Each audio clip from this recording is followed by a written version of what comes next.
Battle of Kosovo, the epic story of Kosovo. What happens when two empires collide and both kings die before the dust settles? How did a single dagger, wielded by a mysterious knight, change the course of Balkan history? And why do historians still argue over who actually won centuries later? The Serbs break through the Ottoman lines. A group of knights storms the Sultan's camp. Camels scatter. A dagger flashes. The Sultan falls. Or does he? So buckle up, because this isn't just a battle. It's a historical thriller with no clear ending, no clean victory, and no shortage of drama. Now let's dive in. It all began with a catastrophe so complete it could have been scripted by a medieval Shakespeare. In 1371, the Battle of Maritza turned the Serbian Empire into a cautionary tale. The mighty nobles Vukašin Mrnjavčević and his brother Uglješa marched out like they were auditioning for a heroic epic and promptly got annihilated by the Ottomans. Their deaths left Serbia leaderless, rudderless, and ripe for dismemberment. Just months later, Emperor Uroš V, nicknamed the Weak and not ironically, died without an heir. That was the final nail in the coffin of the Nemanjić dynasty, which had ruled Serbia for over 2 centuries. With no central authority, the realm fractured like a dropped goblet, local lords carving out their own fiefdoms like kids fighting over cake. Now Sultan Murad I could have gone full scorched earth and steamrolled his fragmented Christian neighbors one by one. But Murad wasn't just a conqueror, he was a strategist.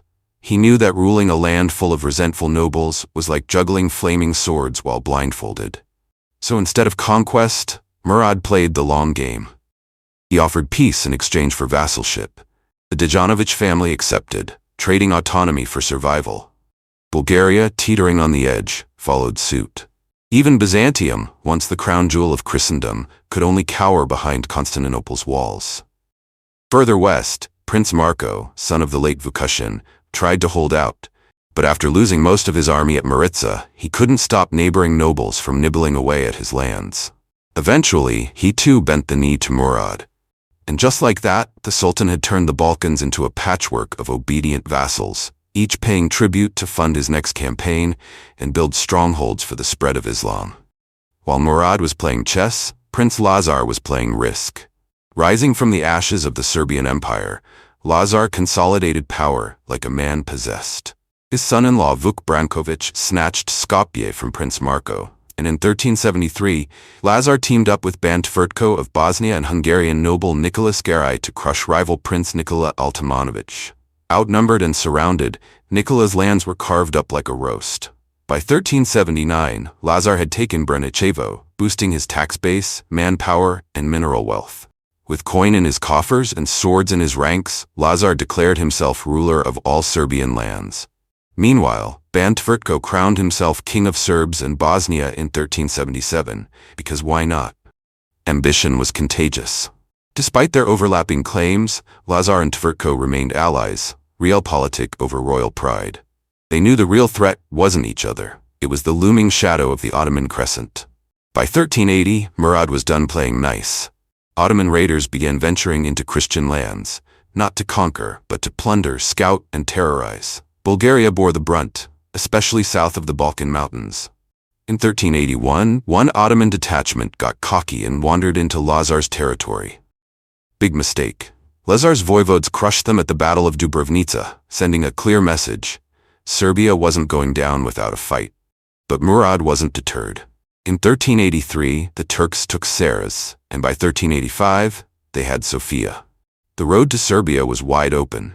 In 1386, a full-scale Ottoman army seized Niš and marched toward Kruševac, Lazar's capital. Lazar met them head-on at the Battle of Pločnik and won. The Ottomans retreated, licking their wounds but clinging to Niš. Emboldened, Emperor Ivan Shishman of Bulgaria stopped paying tribute. Murad responded with a massive invasion, crushing cities and forcing Ivan back into vassalage. In 1387, the Ottomans captured Thessaloniki, the second-largest city in Byzantium. The empire was now a shadow of its former self. Then came 1388. Ottoman commander Lala Shahin Pasha led a detachment through Kosovo, bypassing Ottoman vassals like Marko and Konstantin Dejanović, and aimed for Bosnia. But Bosnia wasn't having it. Under Voivode Vlatko Vuković, the Bosnians delivered a decisive defeat. Shahin Pasha barely escaped with his life, probably reconsidering his career choices. Now pause for a sec. Step into the extraordinary. Subscribe to Eccentric Digital Pixel. Welcome to the wild frontier of creativity, where pixels pulse with imagination and every frame tells a story you've never seen before. We don't follow trends. We bend reality. Get exclusive access to jaw-dropping digital creations. Be the first to witness new drops by turning on notifications. Don't just scroll. Experience the pixel revolution. Smash that subscribe button and ring the bell to never miss a masterpiece. Because normal is boring, and you were born to see the world differently. Sultan Murad Fitz, seasoned in conquest and cunning, had tried the slow burn. His raiders had pillaged, plundered, and poked at the edges of Moravian Serbia, hoping to unravel Prince Lazar's domain like a frayed tapestry. But Lazar's realm, though small, was no pushover. It was economically resilient, militarily disciplined, and politically shrewd. Murad realized he needed more than raids. He needed a reckoning. So he summoned the full fury of the Ottoman war machine. In 1389, Murad rallied thousands from both the European and Asian wings of his empire. It was a multicultural mosaic of warriors, Turks, Arabs, Kurds, and Balkan vassals, marching under the crescent banner. His sons, Yaqub Çelebi and Bayezid, rode beside him, each commanding a wing of the army. Murad wasn't just coming to fight, he was coming to settle accounts. Prince Lazar, ever the tactician, knew what was coming. He called upon his ally, King Tvrdko of Bosnia, who was busy skirmishing on the Dalmatian coast. Still, Tvrdko sent a seasoned detachment under Voivode Vlatko Vukovic, a man who had already bloodied Ottoman noses. Lazar's son-in-law, Vuk Brankovic, Lord of Kosovo, also prepared for war. Small contingents trickled in from Hungary, Bulgaria, Albania, Croatia, and Wallachia, a patchwork of Christian resistance. But Lazar's biggest concern was Hungary, where he'd recently meddled in a civil war against King Sigismund. Peace there was fragile, and Lazar couldn't afford to provoke another front. With his coalition assembled, Lazar marched to meet destiny. Murad passed through the lands of his Serbian vassal, Konstantin Dejanovic, who wisely stayed out of the fray. The Ottoman army moved like a tidal wave, sweeping toward the plains of Kosovo-Polje. The sun rose over Kosovo on June 15th, casting long shadows over two armies poised for annihilation. Murad's formation was textbook Ottoman. Front ranks, archers ready to provoke chaos. Behind them, infantry, mostly Azebs, the backbone of the army.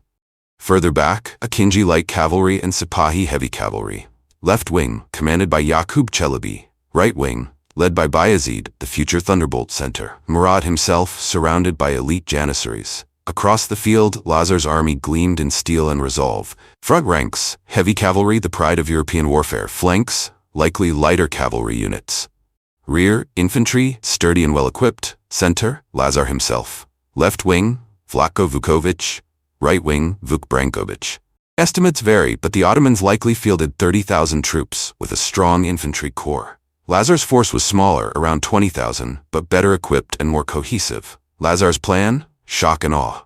He would unleash his heavy cavalry in a thunderous charge, hoping to break Ottoman lines and morale. Murad, however, was ready. He deployed spikes to slow cavalry and positioned his archers to bait the Serbs into a premature assault. Artillery opened the battle, but the shots fell short. Then came the archers, loosing volleys into the waiting Serbian knights. Lazar gave the signal. The ground trembled.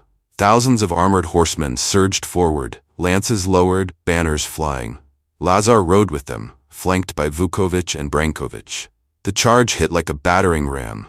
The Ottoman front lines buckled. The Serbian left wing and center pushed hard, driving back the Turks. But the real breakthrough came on the right, where Vuk Brankovic's cavalry smashed through Ottoman infantry like a scythe through wheat. Murad's left wing, under Yaqub, began to bend and retreat. The Sultan's formation was unraveling. The Serbian right wing, led by Vuk Brankovic, was so effective it didn't just push the Ottomans back, it broke through their lines entirely. Like a steel tidal wave, Serbian knights hacked their way toward the Ottoman camp, where Sultan Murad's tent, surrounded by camels and guarded by elite janissaries, stood like a beacon of imperial power. This was the critical moment of the battle. Most sources agree on the events up to this point. After that, the fog of war becomes a fog of legend. We turn to a curious piece of correspondence, a letter from Bosnian King Tvrdko to the city of Florence. According to this account, a group of Serbian knights broke through the Ottoman ranks and reached Murad's tent. In the melee, one unnamed knight allegedly cut down the Sultan. Was it a daring raid? A lucky strike? Divine intervention? The sources diverge, but the drama is undeniable. While Murad may have fallen, the Ottoman left wing received reinforcements and stabilized. The right wing, despite heavy losses, halted the Bosnian advance. Then came Bayezid, Murad's son, charging into the fray with his cavalry like a thunderbolt. He launched a counter-offensive against Vlatko Vukovic, whose troops began to falter. Discipline unraveled. The Serbian left wing collapsed, fleeing the field. With the left wing gone, Lazar's center was exposed. Bayezid seized the opportunity and rushed the Serbian heartline. Vuk Brankovic, seeing the tide turn, initiated a strategic withdrawal, a move that preserved his forces but earned him centuries of suspicion in Serbian folklore. Prince Lazar, unable to retreat in time, was either killed in battle or captured and executed. His death marked the symbolic end of the Serbian resistance. According to Ottoman sources, Murad died after the battle while his troops were chasing the retreating Serbs. A Christian warrior, pretending to be dead, allegedly leapt up and stabbed the Sultan as he passed. Western tradition offers a different tale. A Serbian knight, brought before Murad under the guise of surrender, drew a dagger and assassinated him. Over time, this mysterious figure was named Miloš Obilić and became a symbol of Serbian heroism. Historians still debate the timing and method of Murad's death. But one thing is clear, it was a moment that changed everything. With Murad dead, Bayezid wasted no time. He executed his brother Jakub, securing his claim to the throne. Then he retreated from Kosovo, not in defeat, but to consolidate power and prevent rebellion. News of Murad's death spread like wildfire, thanks to King Tvrdko, who declared the battle a Christian victory. From his perspective it was, his forces returned safely and the Ottoman advance was halted. But for Moravian Serbia, it was a catastrophe. With Lazar gone, his wife Princess Milica took power, ruling on behalf of their young son Stefan Lazarević. The army was shattered. Recovery would take years. In autumn 1389, the Hungarians invaded, ravaging Serbia. Milica, unable to resist, accepted Ottoman suzerainty and sent her youngest daughter to Bayezid's harem as a pledge of peace. Vuk Brankovic, having preserved his forces, continued to resist the Ottomans until his death. But the question remains, who won the Battle of Kosovo? Those who say Serbia won point to the death of Murad and the halted Ottoman campaign. Those who say the Ottomans won cite their battlefield dominance and the collapse of Lazar's coalition. In truth, both rulers died, both armies bled, and the Balkans would never be the same. By 1390, the Ottomans resumed their campaigns, now aiding their Serbian vassals against Hungary. The wheel of conquest turned once more. Next up, the fall of Constantinople.